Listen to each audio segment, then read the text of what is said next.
Добрый день всем любителям Bedrock Майнкрафта, вас приветствует Max RM. После долгого отсутствия стоит начать возвращаться в YouTube и возвращаться с триумфом. Ибо TNT Entertainment Inc. — это кузница прогресса и уникального контента. У нас всегда есть чем вас удивить, главное лишь найти время на создание видео. Вот что я хочу сказать далее. Вы когда-нибудь хотели иметь в своем Bedrock мире ферму золота, как в Java? То есть Lagwe Dishon, возможность строить над бедроком в Незере и проводить очень простые и быстрые транспортные магистрали. Ведь по умолчанию высота Незера лишь 128 блоков.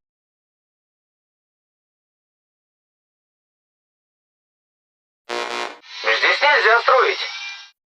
Или, может, вы бы хотели не просто увеличить высоту Незера до 256 блоков, а увеличить высоты всех трех измерений и сразу до 2000 блоков, чтобы строить более эпические строения. Тогда стоит показать вам, что это возможно. Придется приложить некоторые усилия, но в итоге вы получите желаемый результат. Для начала стоит напомнить вам, что Minecraft Bedrock Edition — это мультиплатформенная игра. Но, возможно, вы не представляете, насколько много платформ он на самом деле поддерживает. Windows 10, 11 и даже 7.8, если вы не знали. По поводу архитектур там x64, x86, ARM32 и ARM64, и еще деление на UVP и редкие Win32 Win64 версии. Android ARM64, ARM32, а также редкие x86 и x64. iOS ARM64 и иногда ARM32, macOS x64 и ARM64, выделенный сервер Bedrock на Windows и Linux, ну и куча разных консолей и версии для разработчиков. На почти каждую отдельную платформу при выходе новой версии создается отдельный установщик, а значит вы не сможете сделать мод на одной платформе, а потом использовать его в другом месте, если не учитывать некоторые редкие исключения. Почти каждая отдельная платформа игры требует особого пути модификации. Несмотря на то, что у Bedrock закрытый исходный код, саму игру и ее статичные константы все еще можно редактировать путем реверс-инженеринга. Для этого мы будем использовать IDA Pro, ссылка на которую будет в описании. Можно и через Hydra.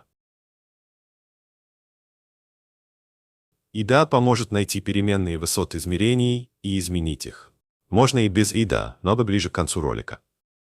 Приступим к платформе винды. И в первую очередь будем разбираться именно с UVP Bedrock. Это только для Windows 10 и 11. Я сейчас использую более технический термин, для вас же это просто Minecraft из Microsoft Store. Но поскольку Minecraft, установленный из Store, устанавливается в защищенную папку, куда сложно получить доступ на изменения и запись, можно воспользоваться альтернативным путем. Это либо распаковка через любой архиватор AppX файла игры в папку и последующая установка через PowerShell, либо использование MC Launcher, который гораздо лучше, но не работает на некоторых архитектурах. Обязательно произведите бэкап своих миров на всякий случай. Они должны лежать здесь. Или здесь. Ну или другой путь, если вы клонировали игру. Но если вы ее клонировали, то вы и без меня знаете, где лежат миры. Сначала включите режим разработчика в настройках Windows. Он должен включиться без проблем, если у вас не кривая сборка, а нормальная винда. Загружаем MC Launcher, ссылка на который будет в описании. Распаковываем его в папку «Путь», до которой не содержит символы кириллицы.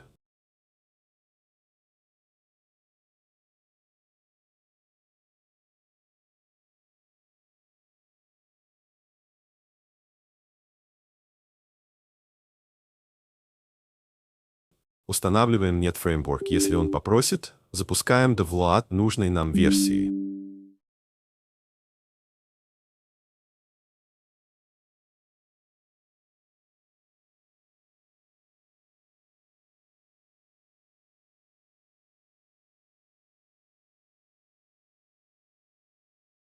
После чего в папке лаунчера появится папка с версией.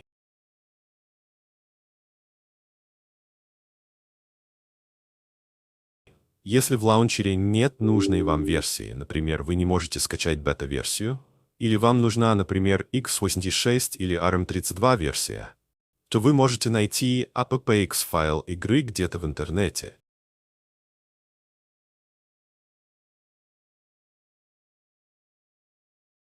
И затем импортировать его через специальную функцию в лаунчере. Но тогда игра появится уже не в основной папке, а в папке импортированных версий.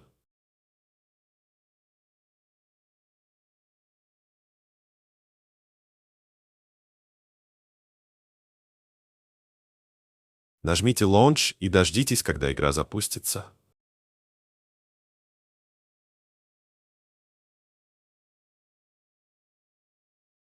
Превью-версия не запустится с кнопки, но появится в меню «Пуск», откуда ее можно будет запустить. Также при запуске импортированных версий обязательно удаляйте файл с расширением P7X из папки импортированной версии игры. Иначе произойдет ошибка при нажатии кнопки Launch.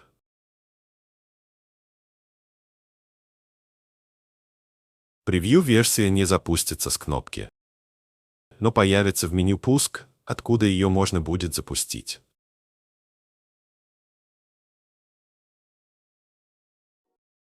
Теперь вы наконец получили доступ к файлам игры, и нас интересует именно .exe-файл игры. Если у вас отключено отображение расширений файлов, то просто посмотрите, как его включить в интернете. Значок у файла будет вот такой. На всякий случай скопируйте файл, так как если что-то будет отредактировано неправильно, то вы всегда сможете удалить поврежденный .exe и затем заменить его скопированным, переименовав его в нужное имя.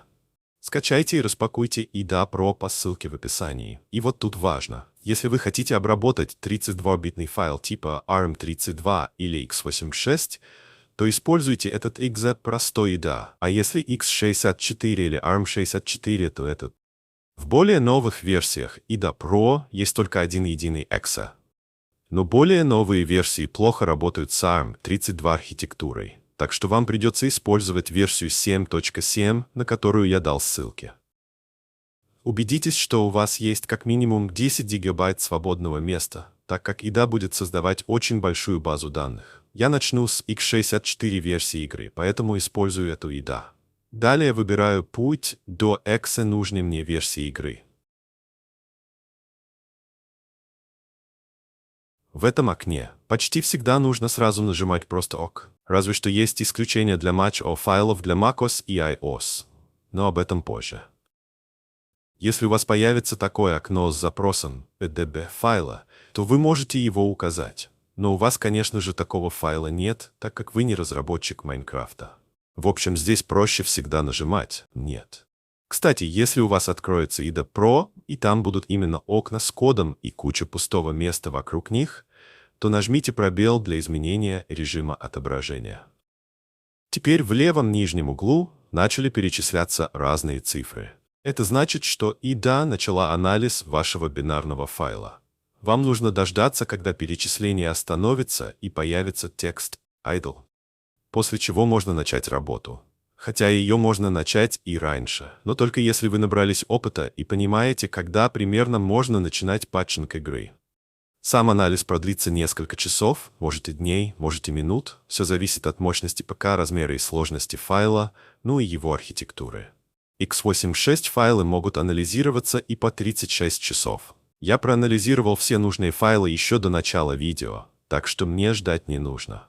Эти 4 вкладки можно закрыть, так как они нам не пригодятся. Поскольку IDA Pro может анализировать файл крайне долго, а не у всех из вас достаточно мощные устройства, чтобы закончить анализ файла за один день, то вы можете просто закрыть IDA, обязательно выделив опцию Pack Database, после чего программа закроется. А затем на следующий день вы можете дважды нажать по файлу базы данных IDA Pro i64, либо IDB, который имеет ее иконку, и тем самым продолжить анализ. Теперь нажмите Shift и F12 одновременно, либо нажмите эту кнопку. Потом, после нескольких секунд ожидания завершения процесса, в окне Strings нажмите Ctrl и F одновременно, и в поисковой строке введите этот текст. Появится один единственный результат. Тыкайте по нему 2 раза, вас перебросит либо в страницу hex, либо сразу нужную страницу. Если открылась страница hex, то просто переключитесь на эту вкладку. Поскольку вы искали текст, нужный результат будет подсвечен желтым цветом, и курсор будет наведен на него. Если вы случайно переместили курсор в какое-то другое место, обязательно поставьте его обратно. Затем одновременно нажмите Ctrl и X. Откроется окно, скорее всего, с всего одним уже выбранным результатом, где нужно нажать ОК. Если результатов будет несколько, то выбирайте тот, где строка содержит текст A Dimension Task Group. Таких строк, кстати, иногда может быть 2 или больше, но обе из них подойдут. Вас перенесет в другое место, откуда вы должны будете мотать вверх, пока не увидите что-то типа такого. Это значит, что вы дошли до начала функции, которая нам и нужна. Здесь вы можете увидеть вот такую зеленую часть. Нужно поставить в нее курсор и затем опять нажать Ctrl и X одновременно. После чего нам откроется уже новое окно с несколькими строками, где вы можете видеть 3 похожих друг на друга строки. Именно они и ведут к высотам измерения Nezera, основного мира и Эндер мира. Нам нужно проверить каждую, пока не будет найдено нужное. Просто для начала тыкните на одну из строк и нажмите ОК. После чего вас перенесет в другое место, которое будет содержать константу высоты одного из измерений. Иногда вы можете увидеть подсказки, например, вот здесь оно прям подписано. Вы, конечно, можете просто попробовать другую строку из того списка и найти Nezer уже сейчас. Но эти строки подсказок не всегда есть, так что нужно использовать другой метод. Здесь стоит сделать отступление и рассказать про hex. Числа вида pro представлены не в привычной нам десятичной системе счисления, а в 16-ричной, из-за чего искомые числа будут выглядеть иначе. Нужно включить обычный калькулятор и перейти в режим программиста. В строке dets мы вводим нужное число, например, 128, что является высотой Nezera, и получаем в графе hex число 80. Это и будет являться числом, которое нам нужно найти. Если здесь будет другое число, значит это другое измерение. Кстати, 256 будет выглядеть как 100. Итак, находясь в функции Эндер мира вверху, можно увидеть вот такую строку. Значит, это не то значение, что нам нужно, ведь оно означает высоту Эндер мира, а не Nezera. Нажимаем кнопку «Назад» вверху слева и идем дальше. Попробуем, например, третью по счету строку. Вверху можем заметить как 80, так и 100 одновременно. Но по строке подсказки мы понимаем, что это основной мир. В более новых версиях переменная высоты основного мира, кстати, выглядит иначе. Но так как я сейчас в версии 1.16, то функция основного мира выглядит примерно так. Примерно так же она выглядит и в более старых версиях. Так что нажимаем эту кнопку вверху слева для возврата назад. Опять нажимаем Ctrl и X, и методом исключения понимаем, что высота Nezera находится именно здесь. Слегка промотаем вверх и видим нужную нам строку. Мы видим и подсказки, указывающие на то, что это Nezer, и константу высоты 80, что значит 128 в десятичной системе счисления. И вновь мне нужно сделать отступление и объяснить одну важную вещь. То, как я нахожу константы высот измерений. Ведь если я знаю, как их находить, то для вас, как для новичков, это выглядит как просто рандомный набор текста, в котором непонятно, как найти нужную строку. Именно поэтому нужно обязательно прояснить это. Когда во вкладке Strings мы ищем A Dimension Task Group, переходим к этой функции, затем проматываем вверх до ее начала. Потом через Ctrl-X получаем 3 строки, затем переходим по одной из них, то мы всегда оказываемся на такой строке. Она всегда начинается со слова call, и дальше идет либо имя функции, если у вас есть debug-символы, либо просто рандомный набор цифр. Но главное то, что после перехода из того окна с 3 или более строками на одну из функций, курсор всегда оказывается либо на строке, начинающейся с call, если вы работаете с x86, либо x64 файлом, либо на строке, начинающейся с BL, либо BLX, если вы работаете с ARM32, либо ARM64 файлом. Далее, то, что нам известно, это высота измерений Майнкрафта. Она в зависимости от версии игры может быть и 128 блоков, и 256, и 320. Одно из этих трех чисел. Неважно, какая это версия игры или какое это измерение, пока что это три возможных числа, которые вы можете встретить при просмотре кода игры, если только Mojang не изменит высоту измерений еще раз в будущем. И эти три числа в виде hex будут выглядеть как 80, 100 и 140. В более новых версиях к этим числам могут быть приписаны 4 дополнительных нуля, но в целом они по-прежнему остаются слишком заметными среди общей кучи кода. И заключительная стадия. Просто посмотрите на это слайд-шоу, посмотрите на все эти скриншоты. У всех у них есть одна общая черта. Константа высоты измерения абсолютно всегда находится рядом со строкой, начинающейся с call или BL или BLX, на которую вы переноситесь из этого окна, не учитывая некоторые исключения, о которых будет рассказано позже. Также константа высоты будет, скорее всего, именно над строкой, а не под ней. Посмотрите еще на саму строку, содержащую константу высоты. Она всегда начинается со слова move, либо mov.w, либо mov-s для ARM-архитектуры, либо push для x86 архитектуры. Потом в середине команды чаще всего идет регистр, либо какой-то адрес в памяти. Вам в целом не нужно понимать, что это такое для модифицирования игры. И в самом конце написана сама константа высоты измерения. А поскольку я уже назвал все возможные варианты чисел, которые могут быть использованы для константы высоты, то вы сразу сможете отсеять ненужные строки в коде, содержащие похожее начало и середину, но имеющие другое число в конце. Надеюсь, я понятно объяснил эту часть, и для вас не будет проблемой найти константу высоты измерения в общей массе кода. Вернемся обратно. Кстати, здесь, находясь в функции, содержащую константу высоты измерения, вы можете нажать F5, и тогда вы увидите такую строку. Здесь числа представлены уже в привычной нам десятичной системе счисления. Если IDA работает с x64, либо x86 файлом, и мы можем увидеть число 128. Возвращаемся в IDA View и ставим курсор на строку с нужной нам константой высоты Nezera. И теперь мы приближаемся к самой важной части.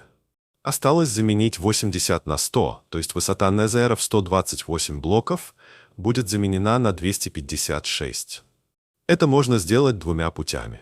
Поскольку курсор у нас уже стоит в позиции нужной константы, а окно hex просмотра синхронизировано с основным окном IDA Pro, то мы просто открываем окно hex просмотра, и вот что мы видим. Нужная нам часть выделена зеленым цветом. Мы, конечно, можем отредактировать нужную нам часть прямо сейчас через IDA Pro, но давайте сделаем это через этот hex-редактор, ссылка на который также будет в описании. Почему я рекомендую выполнить патч именно через эту программу, я расскажу позже. Но в целом это однажды может помочь вам провести патч даже без IDA Pro и ее очень долгого анализа файлов. Устанавливаем и запускаем программу. Далее либо через эту кнопку,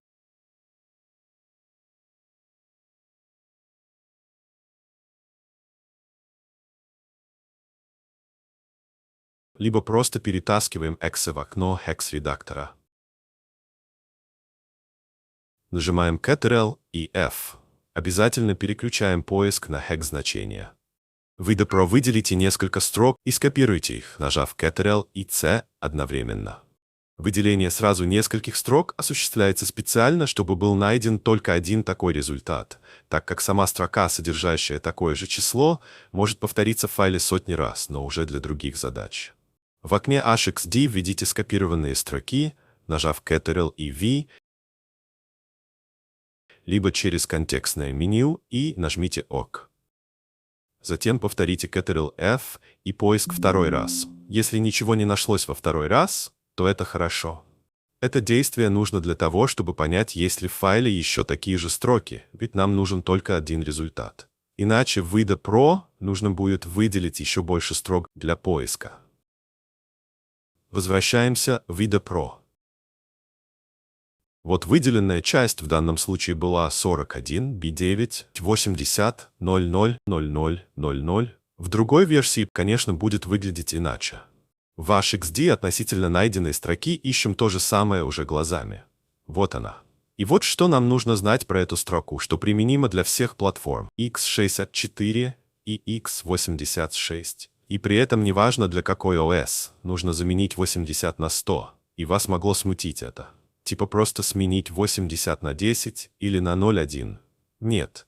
Правильно будет заменить 80 00 на 0001. Это связано с порядком записи байтов Little Endian, обратный порядок записи. Старший байт будет храниться следующим после предыдущего и будет означать следующий разряд. Так что записывать нужно именно так, задом наперед. Для тех, кто не понял, что я сейчас сказал, просто меняйте 80 00 на 0001, не задумываясь. Вот и все. После записи эти два байта будут красными, так что для сохранения нажмите эту кнопку дискеты сверху слева, либо нажмите Ctrl и S одновременно. На этом патч завершен, но поскольку я хотел показать вам еще один способ через саму IDE Pro, то я заменю значение назад. Ставим курсор в нужную строку с константой. В левом верхнем углу нажимаем Edit, Patch Program, Change Byte.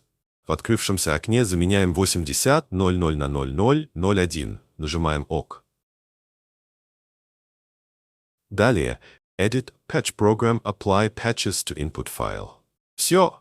Вот это и есть основная часть инструкции. Именно так и изменяются константы высот измерений. Используя этот же принцип, но с небольшими дополнительными действиями, можно повторить это на других версиях и платформах и для других измерений. И давайте теперь протестируем патч. Захожу в игру, создаю новый мир, далее портал в Низер, бурю до верха, и вот блок поставлен. Все работает. Давайте теперь перед тем, как перейдем к другим платформам игры, разберемся с некоторыми вопросами. Кто вообще придумал этот патч? Кто был изначальным автором? Это был Rufus Atticus, который 4 года назад снял об этом видео, но он использовал Ghidra. Как пробить крышу Незера из бедрока? Возможно ли это? Да, возможно. Я покажу, как это сделать. Вы сможете повторить и в выживании. Нужно взобраться до 200-й высоты, поставить кровать, чтобы установить точку спавна, сделать портал и появиться в Незере. Далее разрушить 4 нижних блока портала, так как толщина бедрока на крыше Незера местами составляет всего 1 блок. И пробить ее порталом легко. Если портал заспавнится там, где толщина бедрока везде больше 1, то просто убейте своего аватара. Вы появитесь на кровати. Опять войдите в Незер. Новый портал появится не над старым, а рядом с ним и пробьет уже другой бедрок. И так нужно повторять, пока вам не повезет, и вы не найдете то место, где толщина бедрока составляет всего 1 блок.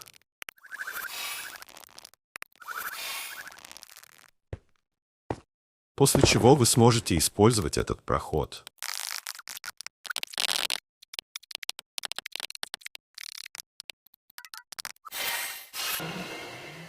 Но помимо этого, теперь вы сможете построить очень простую и дешевую дорогу, без необходимости строить стены от гастов. Следующий вопрос. Начиная с каких версий такой патч вообще будет работать? Сама эта строка A-Dimension Task Group появилась не с начала существования измерения Незера в игре, а примерно с 1.1.0.55 версии. Так что не выйдет отредактировать самые первые версии игры, где уже был Незер. Потом появилась версия с этой строкой, и если вы проведете всю процедуру патча, то вы, конечно, измените высоту Низера, но при попытке войти в него, игра просто крашнется. Это касается только старых x64 UVP версий игры, вплоть до версии 1.6.1.0, версии 1.7.0.2. Все стало работать корректно, и патч не ломает игру. В Minecraft UVP, x86 и ARM32 все будет работать нормально, начиная с той самой версии 1.1.0.55. По поводу того, что x64 версии вплоть до 1.6.1.0 крашатся после применения патча. Это, конечно же, большой минус, учитывая популярность версии 1.1.5 среди комьюнити, но это исправляется крайне просто. Вам нужно лишь найти x86 APPX, нужной вам старой версии, и играть тоже с него. Следующий вопрос. Можно ли менять высоты других измерений? Да, можно, но это работает далеко не во всех версиях. Такая возможность появилась только начиная с 1.17, а может быть и начиная с версии старше 1.16.200. Производился патч примерно по такому же принципу и позволяет увеличивать высоту вроде бы до 512 блоков. В версии 1.18, 1.19 максимальная допустимая высота стала меньше. И я не знаю ее точных значений, так как она много раз менялась и колебалась в бетах ряда этих версий. Поэтому нужно проверять это методом тыка, последовательно увеличивая высоту измерения кратно 16 в системе счисления Hex и включая игру для проверки. Иногда вылет игры может произойти не сразу, после попадания в игру с пропатченной высотой измерения, а только после превышения предела строительства на определенную высоту. Это может колебаться от 336 до 448 для этих версий. И вот, наконец, наступает ряд версий 1.20 и 1.21. В этих версиях высоту измерений можно увеличить до колоссальных 2048, а иногда до 2032 блоков, что всего на 16 меньше. Иногда можно увеличить и до более высоких значений, но тогда строения выше 2048 просто не будут сохраняться после перезахода в мир. В будущем ситуация может измениться, и мы получим еще более высокую играбельную высоту мира. Другой вопрос – можно ли увеличить глубину мира? Вообще да, но вы столкнетесь с непредвиденными проблемами. Похоже, генератор мира сильно привязан к глубине мира, и его изменение влечет катастрофические поломки генерации. Вы можете увидеть это в этом моем старом стриме. Следующий вопрос. Влечет ли такой патч потерю в производительности? Ну, я не заметил никаких проблем. Кстати, если вы будете играть в измерении с высотой в 2000 блоков, то вам, вероятно, придется увеличить и дальность прорисовки через патч файла options.txt файла. Ведь игра чаще всего не позволяет увеличивать расстояние прорисовки на слишком большое, даже если ваша видеокарта способна на большее, и вы в этом уверены. Ну и не все графические процессоры смогут выдержать подобную нагрузку. Другой вопрос, а будет ли это работать на сервере? Да, будет. Но патч высоты измерения должен быть выполнен и со стороны BDS, и со стороны установленного Майнкрафта на устройстве игрока тоже. Так, например, я делал сервер с высотой всех измерений до 2048 блоков и успешно хостил его через Radmin VPN. И еще недавно встретил баг на старой версии 1.16, играя на сервере, что в Незере пропадали чанки при таком патче высоты. Я до конца не уверен, виноват ли в этом именно патч высоты Незера или нет. Следующий вопрос. Можно ли как-то отправить нужные данные для патча другому игроку? Да, можно, но об этом попозже. Вам нужно будет использовать Hex-смещение отдельно, либо вместе с моей программой Automodificator. Автомодификатор — это, если что, транслитерация в названии. Следующий вопрос. Можно ли, наоборот, уменьшить высоту измерения?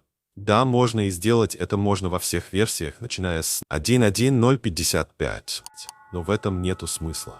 Кстати, если вы имели какие-то постройки, затем уменьшили высоту мира и их больше нет, то не пугайтесь. Все данные с обчанков до сих пор хранятся в LDB базе данных мира, но просто не отображаются.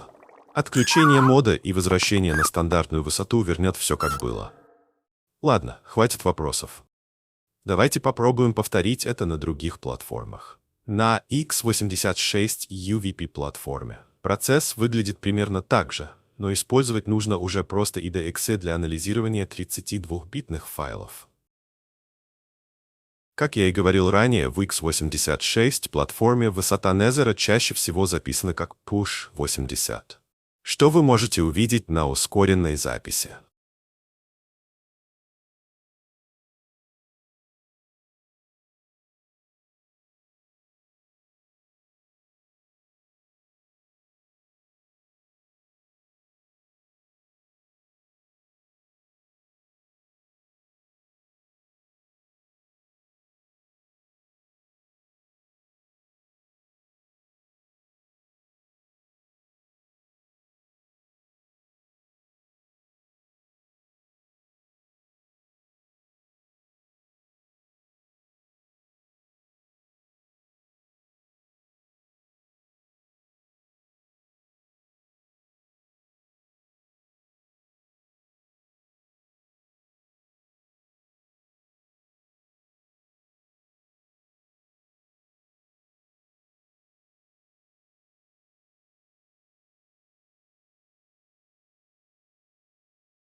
Я передумал. Давайте заодно и со старыми x64 версиями разберемся тоже.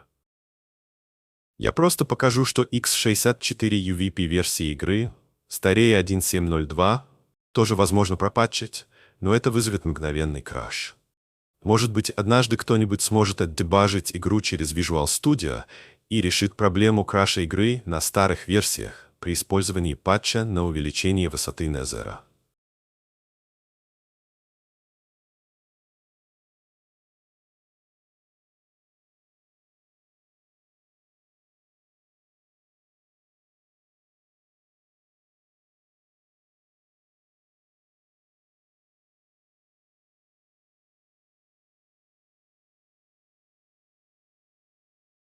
Что-то выше версии 1.7.0.2 среди x64. Конечно же, будет работать правильно, что вы сейчас и увидите.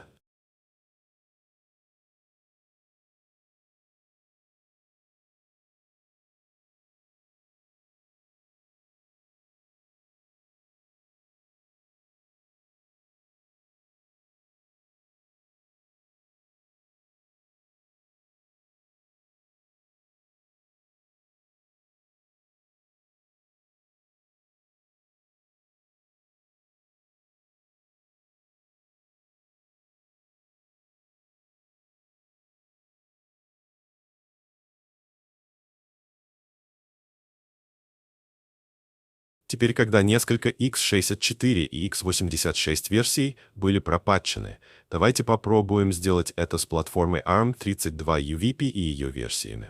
Это версии, предназначенные для Windows 10 Mobile, Windows 10 ARM32, слитая в сеть, инсайдерская сборка 15035. Также для Windows 10 ARM64 и Windows 11 ARM64, но не самой последней, так как в самой последней ARM64 Windows 11 сборок из ряда 24H2 было сделано тупое решение по удалению поддержки ARM32 приложений. Также Mojang прекратила выпуск Minecraft Bedrock UVP ARM32 этим летом и не сделала замену в виде UVP ARM64, из-за чего пользователи Windows 11 ARM64, играющие на последних версиях игры, теперь будут вынуждены играть, используя x64 либо x86 версии игры, запускаемые через вшитый транслятор инструкций, что сильно снижает производительность, ведь это практически эмулятор. Ну что тут скажешь? Mojang момент и многомиллиардная корпорация момент. Ведь перенастроить компилятор на компиляцию уже имеющегося кода с ARM32 на ARM64 – это невероятно сложно для программистов, которые получают несколько тысяч долларов в месяц. Представьте, вообще, если бы из x64 Windows вырезали поддержку x86 приложений, сколько было бы шуму.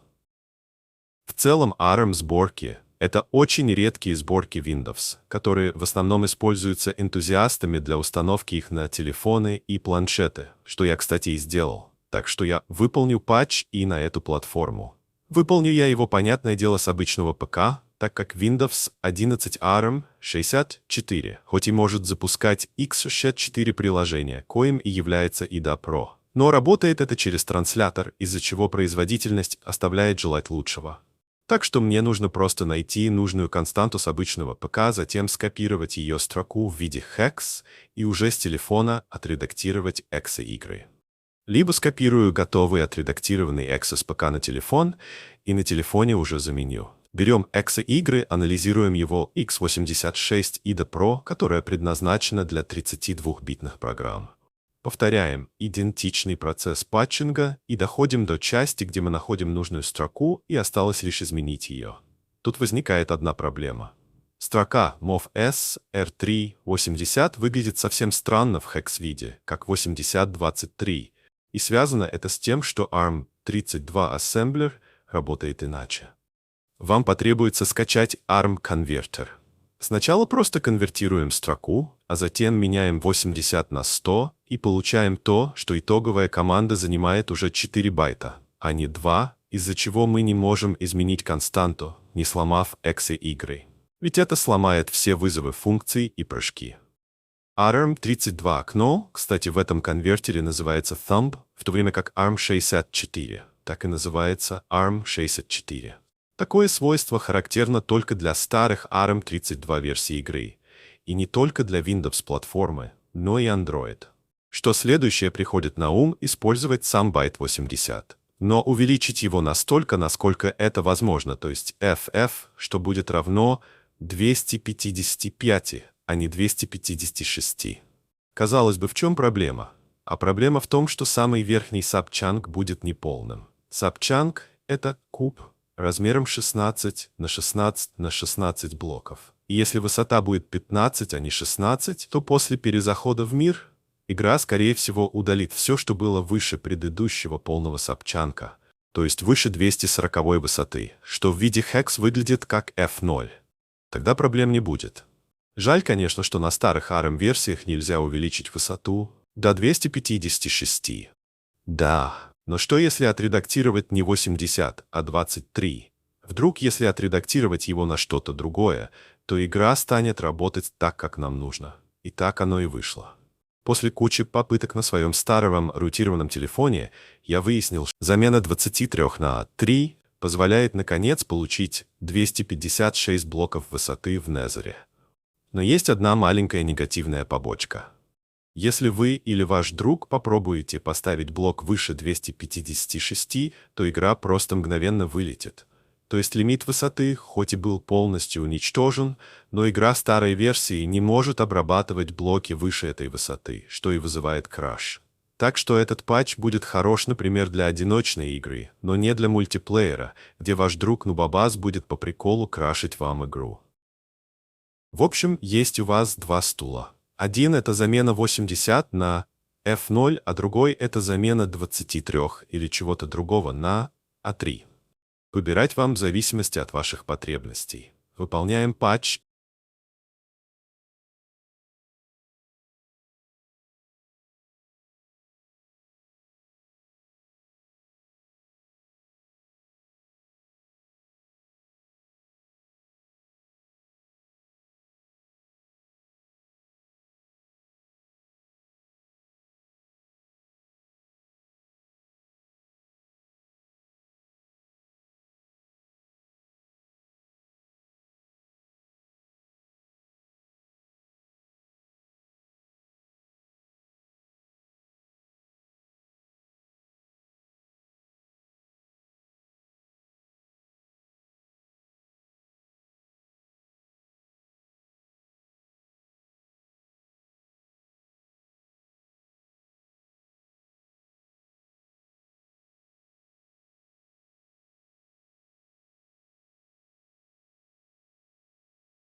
Игра зависнет и крашнется при превышении высоты. Вот и наглядный пример.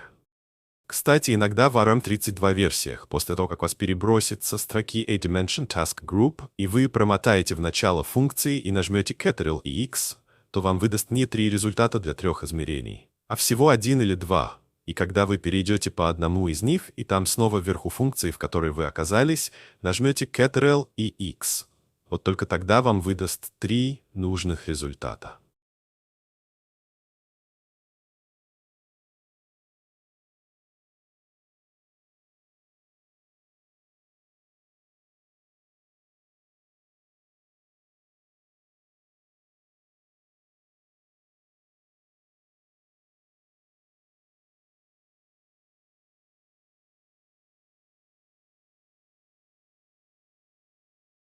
Иногда такую цепочку действий придется провернуть вообще 3 раза перед тем, как получите нужные 3 строки.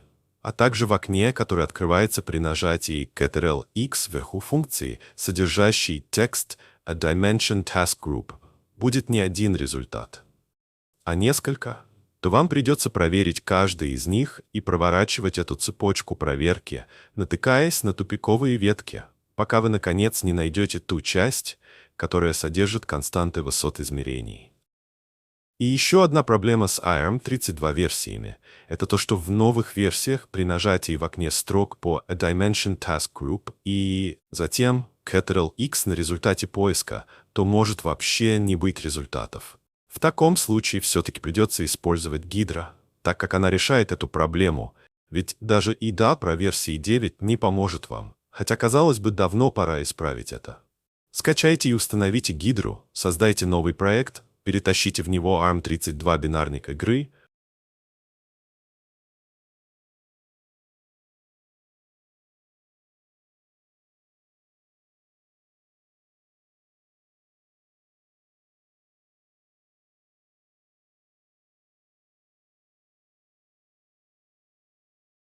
откройте эту и эту вкладки, если они не открылись автоматически. Дождитесь, пока анализ закончится, и в окне Define Strings напишите A Dimension Task Group. Затем перейдите по этому результату. В контекстном меню нажмите References, Show References to Address. После перехода по результату промотайте вверх, пока не увидите такую строку. Здесь она называется иначе, чем в VDPro.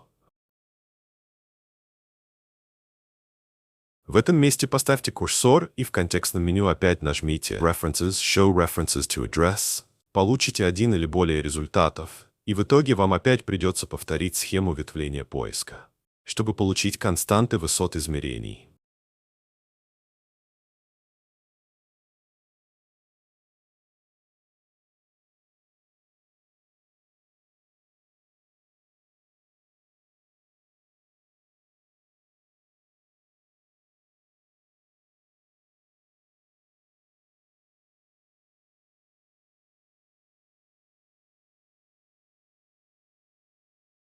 Кстати, переходя от строки A Dimension Task Group через кнопку References, Show References to Address, вы можете скопировать последовательно хекс-символы в строку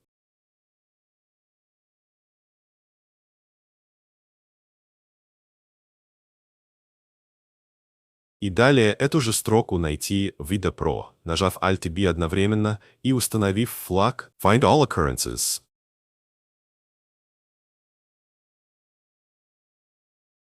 Просто так, наверное, будет удобнее. Пройти проблемную часть через Hydra, а продолжить опять в VDA. В результате вы также получите константы высот измерений и сможете их изменить.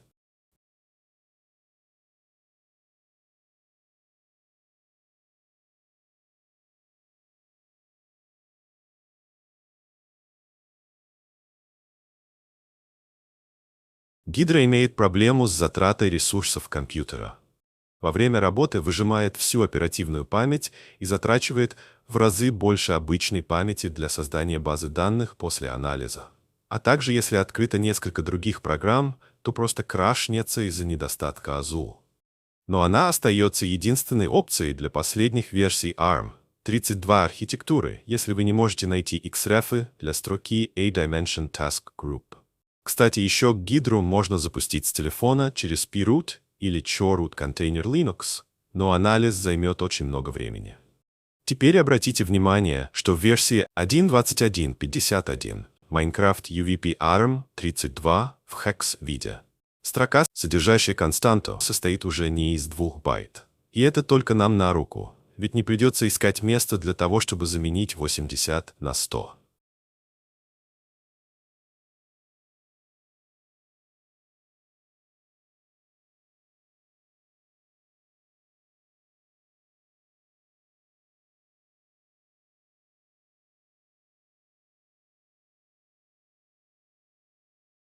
Итак, все готово. Как вы можете увидеть, на Windows 11 ARM 64 все пропатченные версии работают корректно. Некоторые старые ARM32 версии, старее 1.1.5, хоть и возможно пропатчить, но они были скомпилированы для Windows 8.1 Mobile, из-за чего не работают на полноценной ARM Windows. Эти пропатченные версии будут корректно работать и на Windows 10 Mobile тоже. Как вы можете заметить, это на моем HP Lite X3.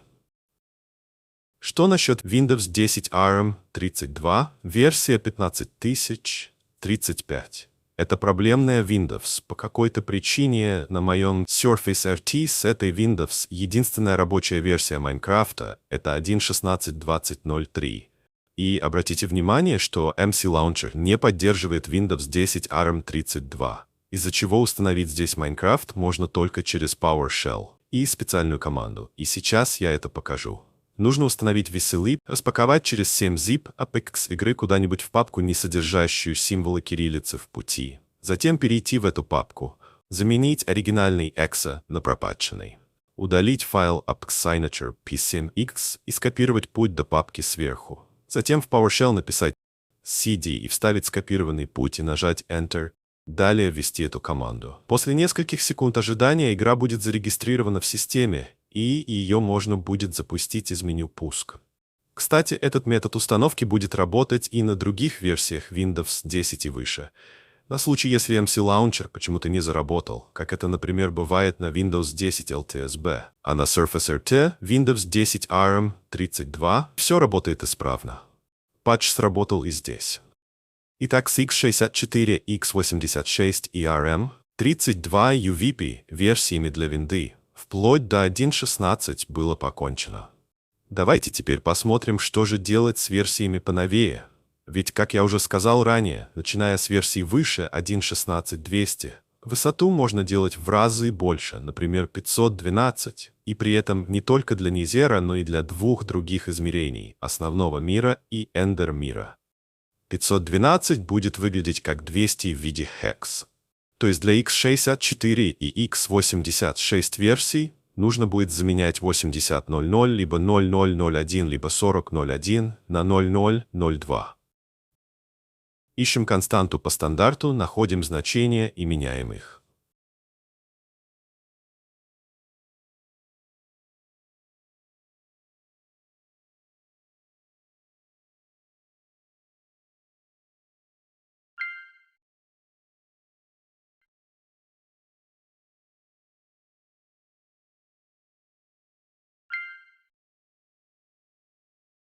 Как вы помните, в этих версиях высоту основного мира увеличили до 320 блоков, что выглядит в hex виде как 140.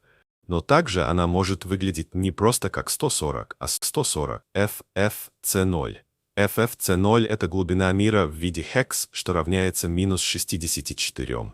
И еще иногда в исключительных случаях константа может быть записана вот так. Это происходит крайне редко, и ее также можно найти. И я больше не буду показывать, как я заменяю оригинальный exe на пропатченный и запускаю игру через лаунчер. Просто сразу буду показывать результат патча для сокращения хронометража. И еще не забывайте, что если в основном мире после применения патча происходит ошибка, то просто сделайте высоту меньше.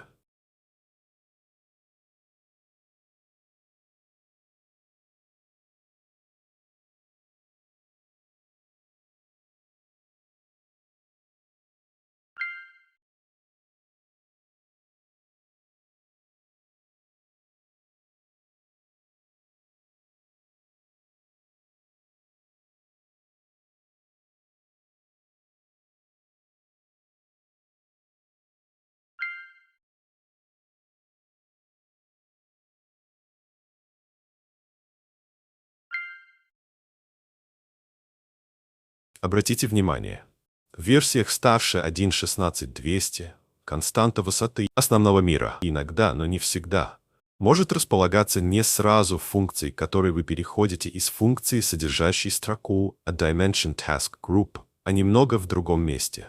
Вот вы перешли к функции, которая должна содержать 140, но этого значения почему-то нигде нету. В таком случае такните по слову call или по BL в случае ARM бинарного файла. После этого IDA подсветит все слова call, промотайте чуть-чуть выше, там будет еще две таких строки, содержащих это же слово. Так вот, когда вы дважды щелкнете по тексту, который идет после слова call, то попадете в соседнюю функцию, и вот уже в ней точно будет находиться искомая константа.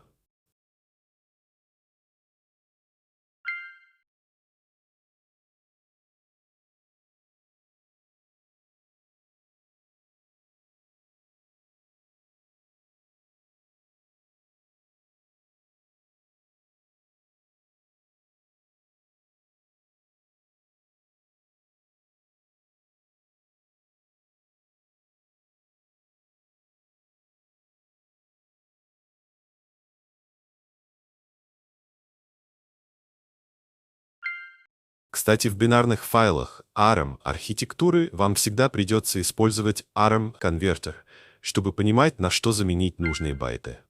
Ведь без него все будет нечитаемо.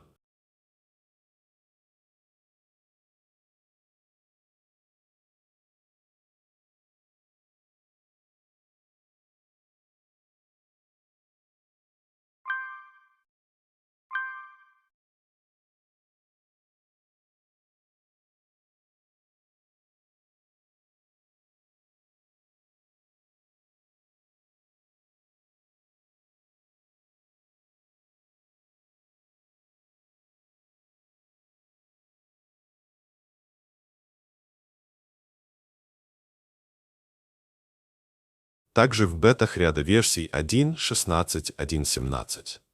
В настройках мира был переключатель, включающий высоту мира в 320 блоков. Если его не включать, то высота будет в 256 блоков. А это означает, что вам придется пропатчить сразу две константы для обоих вариантов высоты основного мира. Так мы и закончили с этими древними версиями. И наступает время 1.20 и 1.21.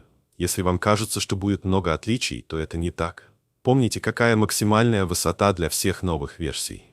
Это 2048 и 2032 будут выглядеть в Hex как 807 F0. На самом деле 2032 — это максимальная высота основного мира только для Minecraft UVP ARM 32, так как высота в 2048 там вызывает crash. Стоит дополнить то, что если вы сделаете высоту мира в 2000 блоков, а потом отключите мод, то ваши постройки выше 320 блоков опять-таки не удалятся. Они просто будут недоступны без мода. Как только вы включите мод обратно, все вернется в полной сохранности. Еще если вы играете с высотой измерения в 2000 блоков, и до выхода из мира находились на самом верху, то после повторного входа в мир вы можете появиться на высоте в 510 блоков. Так что имейте в виду, что такой баг существует, и вам нужно иметь меры предосторожности, например, элитры. Я повторю процесс на 1.21.51. Это не самая последняя версия игры на данный момент, но будьте уверены, это будет выглядеть абсолютно так же и в текущих актуальных версиях игры. Вот, например, скриншоты из 1.21.93.01. Приступаю к патчу снова.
И как вы можете видеть, процесс абсолютно несложный и по сути такой же, как и для старых версий, что я уже говорил ранее.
И вы также можете изменить и глубину мира, если хотите. Но помните, что это вызовет ошибки в генерации.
На всех архитектурах все сработало, и вы сами это видели. Отдельно покажу, что эти патчи работают и в версиях для разработчиков. С Minecraft UVP покончено. Но вы же еще помните эту картинку, так ведь?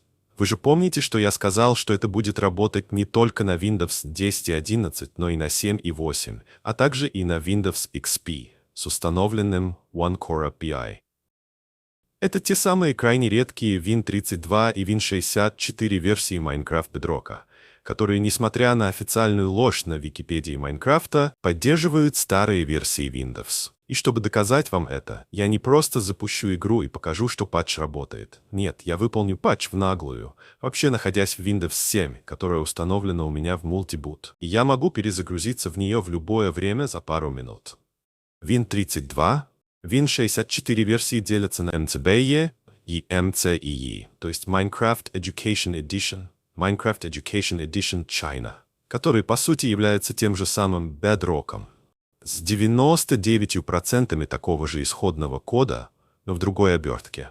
Отдельно стоит выделить модификации Education Edition, называемые OptiCraft. Они настолько сильно оптимизированы и переработаны, что действительно напоминают отдельное издание. Созданы эти версии моим другом и союзником OptiJuegos. Opti, если ты сейчас смотришь это видео, то спасибо тебе за твои репаки. Может быть, позже я добавлю в этот ролик аудиодорожку на испанском языке. Отдельным блоком Win32, Win64 версий стоит китайский Minecraft Bedrock, который делится на обычные и версии для разработчиков. И как раз с ним и есть проблемы, ведь IDA Pro анализирует его бинарные файлы по несколько суток, даже на очень мощном оборудовании. Еще этим версиям может потребоваться Unlicensed Tool или Magic MIDA для дешифрации ZMIDA в эксе игры, иначе модифицировать высоту измерений будет невозможно. Но китайские версии для разработчиков в принципе распространяются в MDLC с встроенным автомодификатора и возможностью включать и выключать моды, так что вам, возможно, даже не придется менять константы измерений лично. Теперь приступаю к патчу. Как вы можете увидеть, процесс точно такой же, как и с UVP-платформой игры.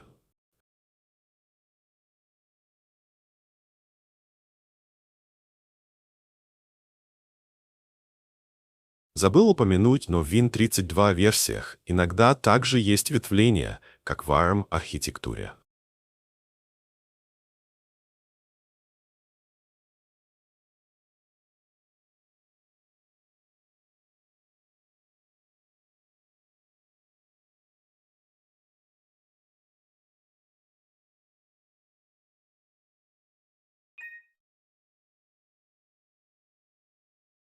Но Win32 и Win64 версии, в отличие от UVP-платформы, не нужно регистрировать в системе, можно просто дважды нажать по эксе для запуска игры, и в этом их преимущество в удобстве.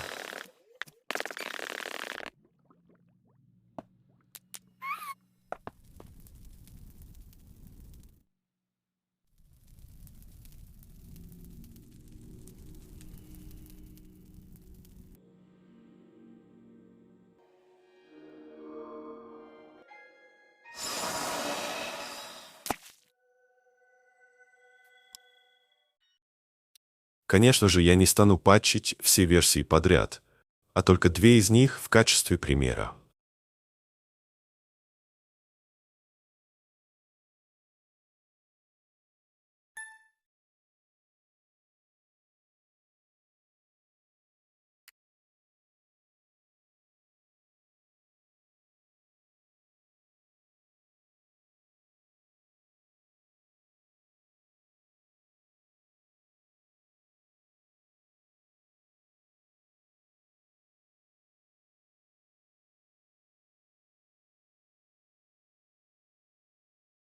Еще в китайских версиях для разработчиков может быть гораздо больше xref, из-за чего поиск нужных констант будет дольше.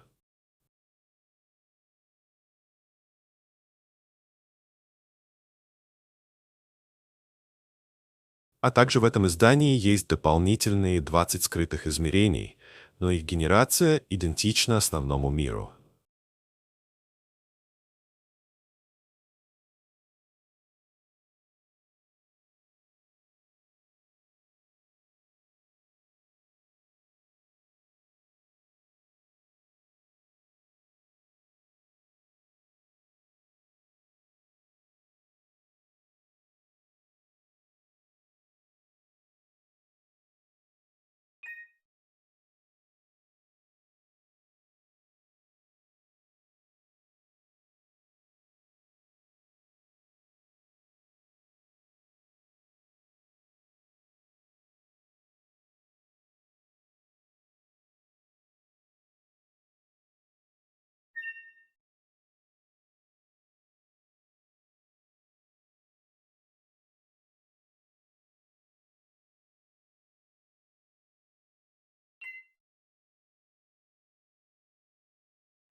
Все готово, патчи работают правильно.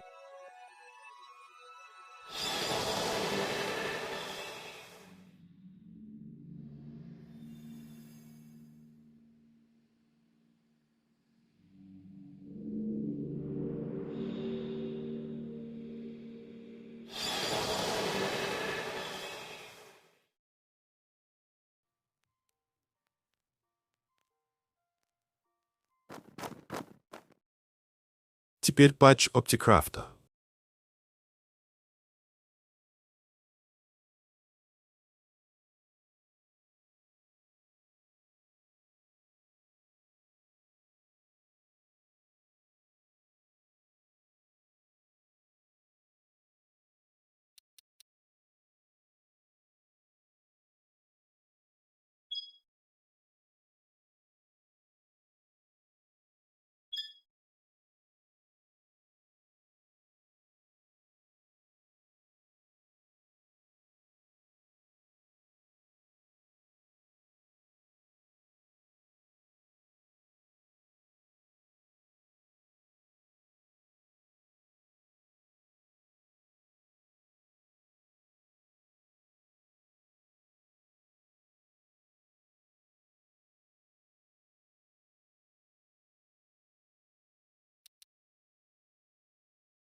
Ну а теперь патч обычного Minecraft Education Edition.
Кстати, эти Win32, Win64 версии могут работать и на Linux через Wine или желательно через порт Proton. Еще к Win64 версиям можно отнести выделенный сервер BDS. Давайте пропатчим и его и присоединимся к серверу через localhost для проверки.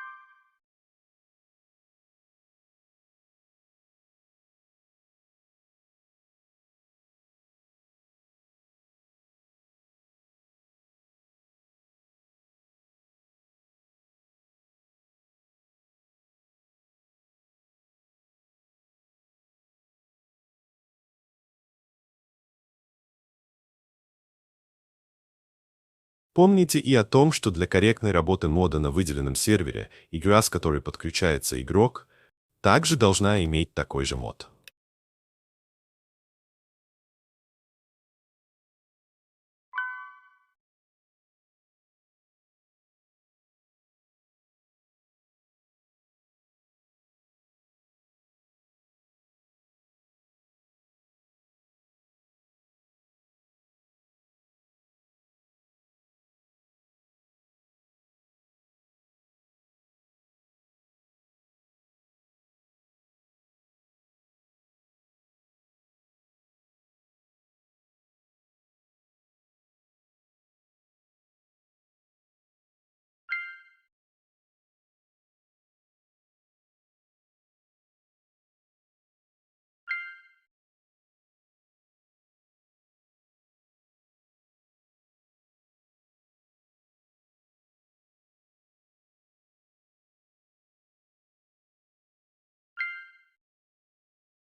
И это тоже работает. Думаю, мы наконец-то закончили со всеми платформами Windows и Windows подобных сред. Вы прошли большой путь, но не все еще готово. Это была только лишь Windows, но есть и другие платформы. Android, например, с его 4 архитектурами. Если вы просмотрели всю информацию про то, как сделать это на Windows, то вам не составит труда повторить то же самое для Android. Но есть небольшая проблема с доступом к бинарному файлу игры. Если у вас есть root на телефоне, то вы можете узнать путь до главной библиотеки игры и через hex-редактор с доступом к root-правам отредактировать игру без переустановки. Именно отредактировать – замена одной библиотеки на такую же, но с патчем. Почему-то вызывает поломку игры. Если же у вас нет root-прав, а так оно скорее всего и есть, то вам как-то нужно получить APK игры, например, через Aurora Store. Aurora Store, которая может скачивать любую версию игры по коду версии, если у вас есть лицензия Майнкрафта, либо использовать APK Extractor, либо SCI для извлечения игры, которая уже установлена. Затем, используя программу с названием APK Tool M от Maximoff, нужно сначала объединить APKs, состоящий из нескольких отдельных APK-файлов. Если вы скачали его,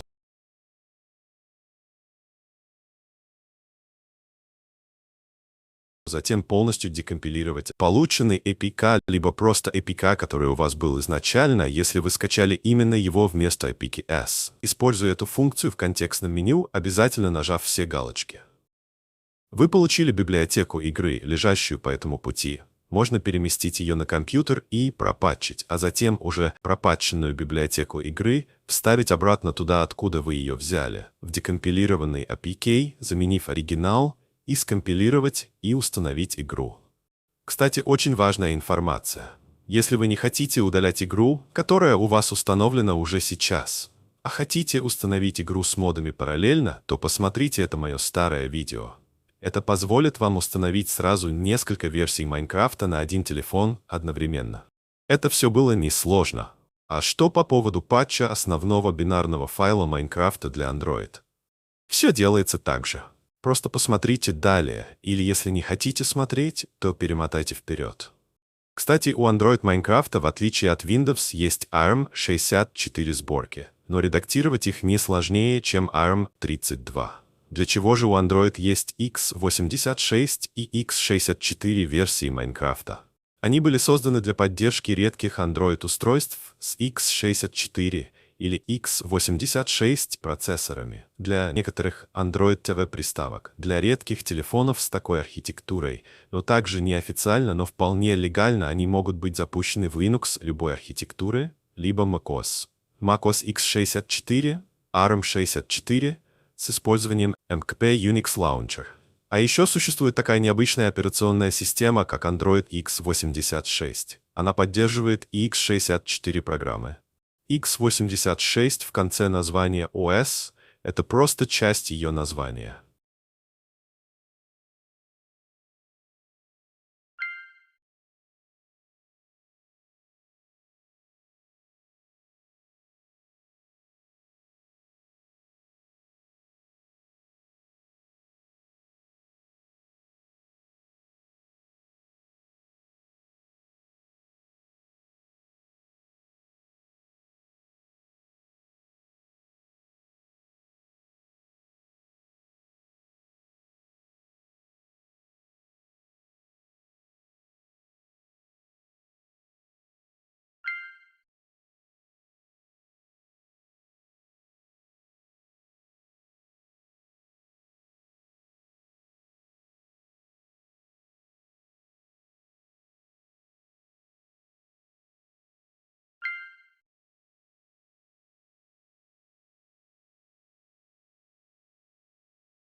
После замены оригинальной бинарной библиотеки игры на пропатченную, нужно нажать кнопку «Собрать проект», дождаться завершения процесса и установить игру.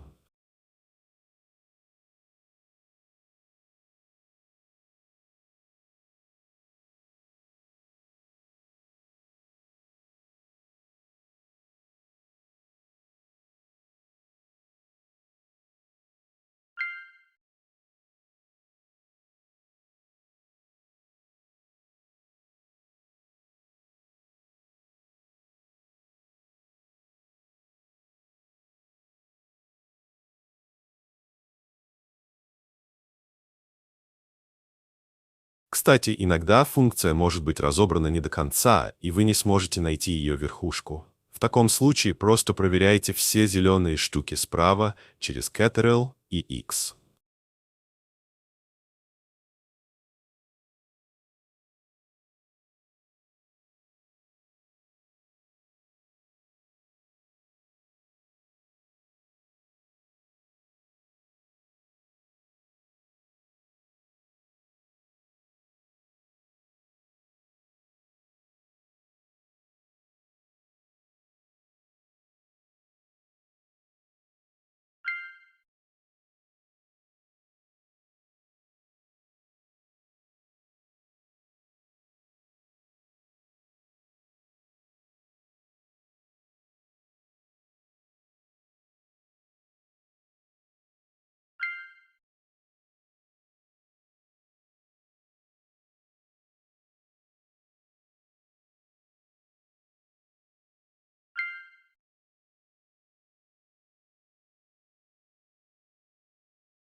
Очень важное дополнение для Android x64 версий 1.17 и выше. Сейчас я просто проведу патч в 1.17, ничего не объясняя, а объясню на примере 1.21.51.0.1. Но, как вы уже можете заметить, константа высоты записана совершенно нестандартно.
Теперь пришло время поговорить об той самой проблеме, что я упомянул ранее.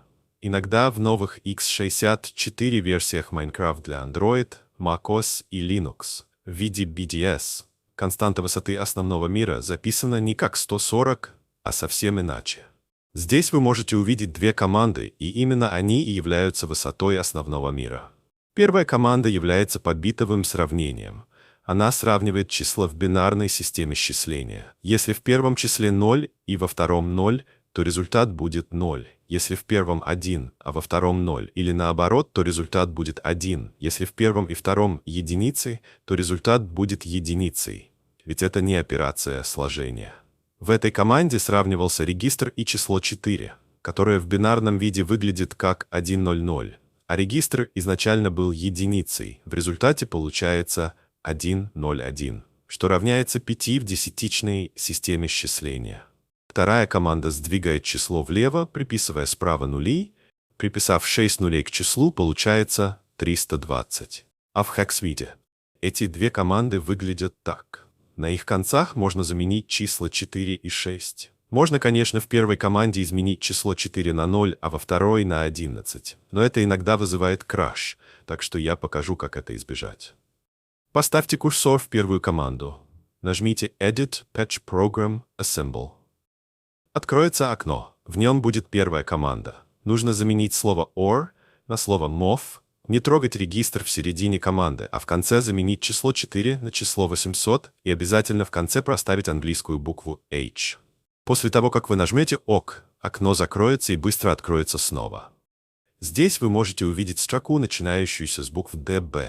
Связано это с тем, что те две команды в оригинальном файле занимали 6 байт, а та команда, на которую мы меняем их, занимает уже 5 байт. Исправить это крайне просто. Нужно лишь написать слово NOP, что в x64 ассемблере означает пропуск инструкции, и нажать ОК. В итоге мы сохранили исходную длину в 6 байт, и это не вызовет ошибки в игре.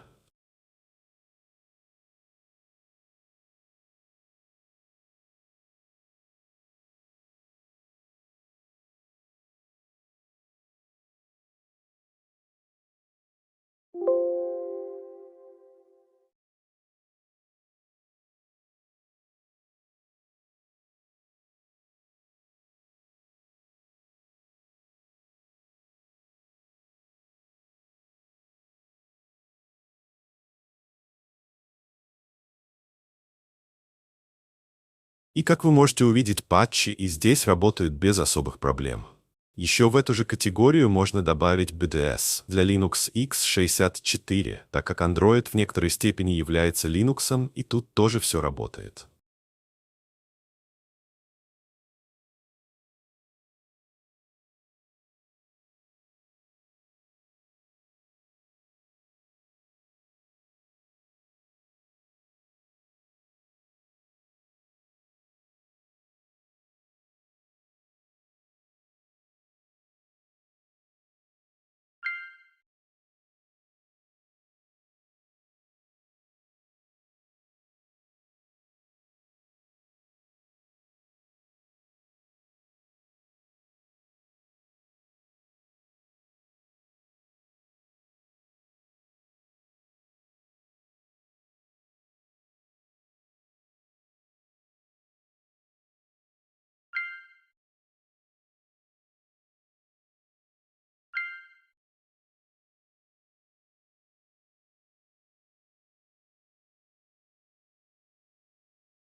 Еще на Android есть Minecraft Trial и Minecraft Education Edition, а также китайский Minecraft. но я не буду показывать, как их пропатчить, так как процесс совершенно такой же. Android-версии оказалось пропатчить не сложнее, чем на Windows. Приступаем к следующей платформе. Что же это будет? Это iOS? iOS. Эх, ну вот кто просил вас покупать такой телефон? Патч можно выполнить и здесь, но вам потребуются некоторые инструменты, которые я, наверное, не смогу назвать в ролике, но для этого есть Google поиск. Представим, что вам удалось найти дешифрованный EPA, который является файлом установщика игры для iOS. Вы распаковываете его через SamZip, и в этом месте находите главную библиотеку игры, которую вы можете пропатчить. Как отличить дешифрованный IPA от зашифрованного? Если вы откроете его через IDE Pro, то она, во-первых, предупредит вас, если файл зашифрован. А во-вторых, зашифрованный файл будет проанализирован за пару секунд, но вам это не поможет, так как там буквально не будет никаких данных, с которыми можно было бы работать, и вверху будет серая полоса. Кстати, когда вы открываете главный бинарный файл Майнкрафта для iOS, то вы можете заметить, что он иногда содержит сразу две архитектуры. Крайне маловероятно, что обе из них будут дешифрованы. И крайне маловероятно, что у вас до сих пор есть iPhone с 32-битным процессором. В общем, выбирайте ту архитектуру, которая вам нужна. Это, скорее всего, будет ARM64. Смотрите, патч ничем не отличается от Android.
После завершения патча нужно запаковать IPA файл обратно в архив и каким-то образом установить его. Google вам в помощь.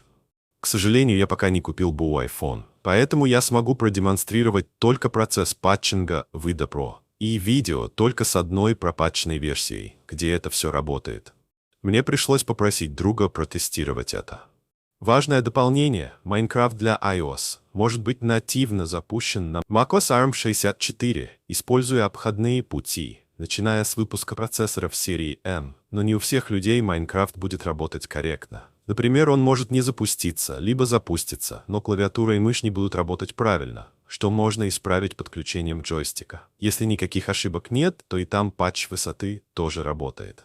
С iOS. А теперь поговорим о том, как передать информацию для патча другому человеку. Дело в том, что каждый байт файла имеет свою координату. Хекс смещения от начала файла и до нужной позиции. Зная смещение нужной константы, вы можете отправить его другому человеку, указав с какого байта и на какой нужно поменять. Это применимо не только для мода для увеличения высот измерений, но и для некоторых других. Конечно, константы могут занимать и 2, и 4 байта, так что может потребоваться отправить несколько хекс-смещений. Ваш XD хекс-смещение можно получить смещение нужного байта, выделив его. Затем нажать по нему правой кнопкой мыши и в контекстном меню кнопку «Копировать смещение».